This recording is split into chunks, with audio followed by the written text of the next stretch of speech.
जलद, विश्वसनीय आणि सविस्तर बातम्यांसाठी वन मिनिट न्यूजला सबस्क्राईब करा।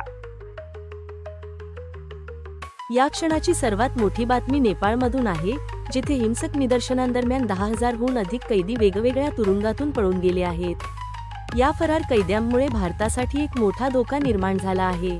आमच्या सीमेवरील सतर्क सुरक्षा दलांनी तातडीने कारवाई सुरू केली आहे। ही घटना 9 सप्टेंबर 2025 रोजी नेपाळमध्ये सुरू झालेल्या जेटच्या भ्रष्टाचार विरोधी निदर्शनानंतर घडली। या निदर्शनांनी लवकरच हिंसक रूप धारण केले आणि देशभरात दंगल सुरू झाली। या अराजकतेचा फायदा घेत सप्टेंबर 10 रोजी महोत्तरी जिल्ह्यातील जलेश्वर तुरुंगातून 576 कैदी पळून गेले। भारतीय सीमेला लागून असलेल्या भागात सुरक्षा वाढवण्यात आली आहे। सशस्त्र सीमा बल एसएसबीने भारत नेपाळ सीमेवर जबरदस्त नाकाबंदी केली आहे। याच प्रयत्नात बिहारमधील सीतामढी जिल्ह्यात मोठी कारवाई करण्यात आली आहे। 10 आणि 11 सप्टेंबरच्या रात्री एसएसबीने सीतामढीच्या बिठ्ठा आणि सुरसन पोलीस स्टेशन परिसरात 10 फरार कैद्यांना अटक केली।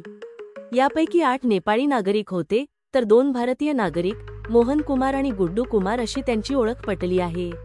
विठ्ठाचे एसएचओ मनोज कुमार आणि सुरसनचे एसएचओ धनंजय कुमार पांडे यांनी सांगितले की सर्व कैदी विचाराधीन कैदी होते आणि पुढील कायदेशीर कारवाईसाठी त्यांना पोलीस कोठडीत ठेवण्यात आले आहे।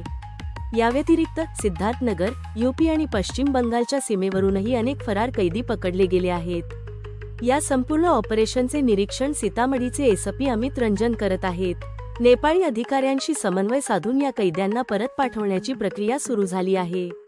हे आपल्या सीमा सुरक्षा एजन्सी किती सतर्क आहेत आणि कोणत्याही धोक्याला तोंड देण्यासाठी तयार आहेत हे दर्शवते।